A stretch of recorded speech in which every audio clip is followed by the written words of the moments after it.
देखते हैं किस टाइप के क्वेश्चन पूछे गए। पहला ही क्वेश्चन पूछा था कि शारीरिक गुणों के आधार पर व्यक्तित्व का वर्गीकरण किसने किया था। तो शारीरिक गुणों के आधार पर किया था क्रेचमैन ने। तो ऑप्शन नंबर 1 सही हो जाएगा। क्वेश्चन नंबर 2 पूछा था कि पुरुष हार्मोन पाया जाता है। तो ये बायोलॉजी का क्वेश्चन है देखा जाए, लेकिन यहाँ पर राइट आंसर होगा सिर्फ एंड्रोजन्स। बाकी प्रोजेस्टेरोन और आपका एस्ट्रोजन है, ये महिलाओं से संबंधित होते हैं। क्वेश्चन नंबर आपका तीसरा कौन सा है? ये रहा, प्राचीन अनुबंधन सिद्धांत किससे संबंधित था या किसने खोजा था। तो सिंपल था, ये पावलर ने ही खोजा था। तो ऑप्शन नंबर सी सही हो जाएगा।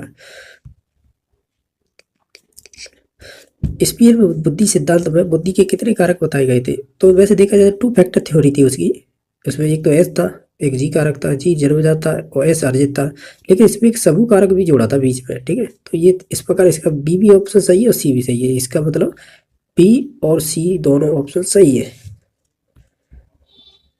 क्वेश्चन नंबर 5 है कि एनसीएफ 2005 का प्रस्ताव है कि मूल्यांकन प्रणाली आधारित होनी चाहिए, तो वो आपकी ग्रेड पर।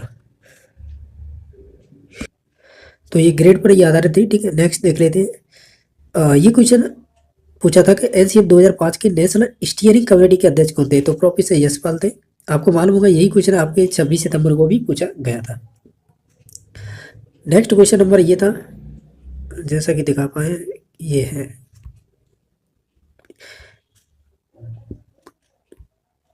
ये कह रहा है क्वेश्चन कि एनसीएफ 2005 के अनुसार 10वीं और 12वीं की छात्राओं के लिए यानी छात्रों के लिए कुल गृह कार्य के समय का सिफारिश की गई थी, तो वो 2 घंटे की गई थी।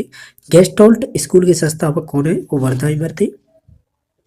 और भी देख लेते हैं। इसके अलावा क्वेश्चन है कि बुद्धि का समूह समूह नहीं, बहुकारक सिद्धांत। बहुकारक तो आपके थॉर्नडाइक से संबंधित था, जबकि थॉर्नडाइक इसमें ऑप्शन में नहीं था, इस वजह से ये क्वेश्चन किया गया था बोनस, ठीक है। नेक्स्ट देख लेते हैं कि अभिप्रेरक क्या है यहाँ पे। तो हम कहेंगे व्यवहार का आंतरिक स्रोत होता है, तो ऑप्शन नंबर ए ही सही हो जाएगा। और भी देख लेते हैं क्वेश्चन। ये अच्छा क्वेश्चन था कि अभिप्रेरणा और समस्या में है, तो हम कहेंगे कोई संबंध नहीं होता है, ठीक है। तो ऑप्शन नंबर सही हो जाएगा। अब नेक्स्ट क्वेश्चन है कि सृजनात्मकता का मापन करने के लिए इनमें से कोई वाचिक परीक्षण नहीं है, तो वो निरक्षर हो जाएगा, यानी ऑप्शन नंबर ए ही सही था। अभिप्रेरणा का पहला चरण क्या होता है, यानी आपसे ये पूछ रहा है अभिप्रेरणा का पहला चरण क्या होगा। तो वो इसमें दे रखा है, क्या दे रखे ऑप्शन? प्रणोद, आवश्यकता, प्रशंसा, विचार। सिंपल था, आवश्यकता। पाउलर के प्रयोग में यूसीएस क्या था। तो यूसीएस सिंपल था, भोजन ही था, ठीक है। नेक्स्ट देख लेते हैं कि थोड़ा का, यानी हमें ऐसे कह सकते हैं ऐसा कौन सा नियम है जो थोड़ा का नहीं है। इसमें से तैयारी का है, अभ्यास का है, प्रभाव का है, लेकिन प्रतिक्रिया का नियम नहीं है। तो ऑप्शन नंबर डी सही हो जाएगा इसका। बाकी और भी क्वेश्चन है। चलो ये 16वां क्वेश्चन है। क्वेश्चन ये था कि प्याजे के अधिगम के संज्ञानात्मक सिद्धांत के अनुसार वह प्रक्रिया जिसके द्वारा संज्ञानात्मक संरचना को संशोधित किया जाता है, तो उसे हम समायोजन बोलेंगे, ठीक है। संशोधित को हम समायोजन बोलते हैं। और किसी चीज को, ज्ञान को आत्मसात करना या ग्रहण करना, तब समावेशन होता है। तो इसका तो राइट आंसर समायोजन होगा, जिसे हम एकोमोडेशन बोलते हैं, ठीक है। तो ऑप्शन नंबर इसका राइट आंसर क्या हो जाएगा? सी हो जाएगा, यानी 16 में सी, ठीक है। नेक्स्ट देख लेते हैं। शिक्षक का असहानुभूतिपूर्ण तथा कठोर दृष्टिकोण प्रभावित करता है, तो हम कहेंगे ये आपके स्वास्थ्य को, ठीक है। तो ऑप्शन नंबर ए सही हो जाएगा। भावात्मक बुद्धि का पारिभाषिक शब्द देने वाले विद्वान कौन से? वो डैनियल गोलमेन थे। तो सिंपल ही क्वेश्चन था ये। क्वेश्चन नंबर नेक्स्ट आ गया, जिस प्रक्रिया से व्यक्ति मानव कल्याण के लिए परस्पर निर्भर होकर व्यवहार करना सीखता है वह प्रक्रिया कहलाती है, तो हम उसे समाजीकरण कहेंगे। तो ऑप्शन नंबर ए ही सही हो जाएगा। क्वेश्चन और भी है, तो देखते हैं 20वां क्वेश्चन क्या पूछा गया था। 20वां ये था कि एक विद्यार्थी अपने समकक्ष व्यक्तियों के समूह के प्रति आक्रामक व्यवहार करता है और विद्यालय के मानदंडों को नहीं मानता है। इस विद्यार्थी को जिसकी सहायता की आवश्यकता है वो क्या है? तो हम उसे कहेंगे उसे भावात्मक क्षेत्र की आवश्यकता है। तो ऑप्शन नंबर बी सही हो जाएगा, ठीक है। और ये आपके फर्स्ट ग्रेड में पूछा हुआ क्वेश्चन है, ठीक है। चलो नेक्स्ट देख लेते हैं। अधिगम के अंतर्दृष्टि सिद्धांत के प्रतिपादक कौन थे या प्रतिपादक कौन थे? कौन से अंतर्दृष्टि? तो ये आपके कॉलर हो जाएगा, ठीक है। तो ऑप्शन नंबर डी सही होगा, क्योंकि इंसाइट फुल थ्योरी है, वो आपके कॉलर से ही संबंध रखती है। ये कह रहा है कार्यात्मक प्रतिबद्धता सिद्धांत में मुख्य कारक निम्न में से कौन है। यानी स्किनर के सिद्धांत में देखा जाए तो पुनर्वलन में सर्वाधिक जोर दिया गया है, तो ऑप्शन नंबर इसका बी सही हो जाएगा। अब नेक्स्ट देख लेते हैं। ये कह रहा है आत्म संप्रत्यय की कौन सी विशेषता नहीं है। आत्म संप्रत्यय ये आपके सेकंड ग्रेड की सिलेबस में दे रखा है, स्पेशल ये सेल्फ कॉन्सेप्ट आत्म संप्रत्यय वगैरह ये, ठीक है। तो इसका राइट आंसर हो जाएगा आत्म संप्रत्यय स्थायी होती है, ठीक है। तो ऑप्शन नंबर डी सही हो जाएगा। अब क्वेश्चन नंबर नेक्स्ट देख लेते हैं।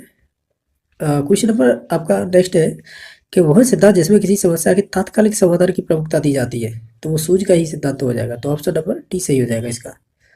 क्वेश्चन नंबर आपका 25वां है कि अधिगम के संबंध में उपयुक्त नहीं है।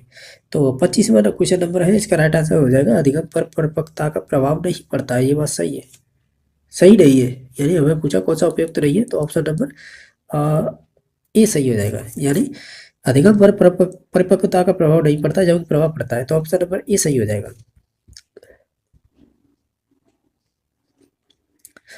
क्वेश्चन नंबर नेक्स्ट है कि एक बालक सामाजिक रूप से पूर्णतः विकसित माना जाएगा यदि वह समाज में विभिन्न प्रकार के व्यक्तियों के साथ किस प्रकार व्यवहार करना चाहिए, ये चीज़ें सीख जाए, तो ये सबसे बेस्ट ऑप्शन रहेगा। तो ऑप्शन नंबर सी सही हो जाएगा। और भी क्वेश्चन है क्या, और भी है 3 क्वेश्चन और बचे हैं कि मानसिक विकास का संबंध किससे होता है। तो मानसिक विकास का संबंध किससे नहीं है, ये पूछा है। तो हम कहेंगे मानसिक विकास का संबंध है वो आपके इस विद्यार्थी की वजन ऊंचाई से कोई संबंध नहीं रखेगा। तो नेक्स्ट है, ये कह रहा है कि एक शिक्षक अपने विद्यार्थी की सदैव इस रूप में मदद करता है कि वो कि वे एक विषय क्षेत्र से प्राप्त ज्ञान को दूसरे विषय के क्षेत्रों के ज्ञान के साथ जोड़ सके। इस इससे जो वृद्धि होगी वह क्या होगी। तो ज्ञान का सहसंबंध या अंतरण होता है, तो ऑप्शन नंबर ये सही हो जाएगा। यानी हम ये कहेंगे 28 का ए नंबर ऑप्शन सही है। 29वां क्वेश्चन नंबर किशोरावस्था के दौरान विकासात्मक परिवर्तनों के फलस्वरूप होने वाली एक मुख्य समस्या क्या है। तो हम कहेंगे कि वो समायोजन की कमी पाई जाती है। ये भी आपके फर्स्ट ग्रेड में पूछे हुए क्वेश्चन है, मोस्टली इसमें फर्स्ट ग्रेड में पूछे हुए क्वेश्चन रखती है। निम्नलिखित में से कौन व्यवहारवादी मनोविज्ञानी नहीं है। तो व्यवहारवादी, तो देखो थॉर्नडाइक तो है, पार्लर स्किनर है, लेकिन जेरम ब्रूनर नहीं है। तो ऑप्शन नंबर एक सही हो जाएगा। और ये भी फर्स्ट ग्रेड में पूछा हुआ क्वेश्चन है। इसमें से मोस्टली 10 से 12 क्वेश्चन तो फर्स्ट ग्रेड के पूछे हुए ही डाल दिए, ठीक है। तो बाकी ये तो 30 क्वेश्चन थे आपके बाल विकास और शिक्षण विधियों से, यानी साइकोलॉजी से बोल सकते हैं। अब देख लेते हैं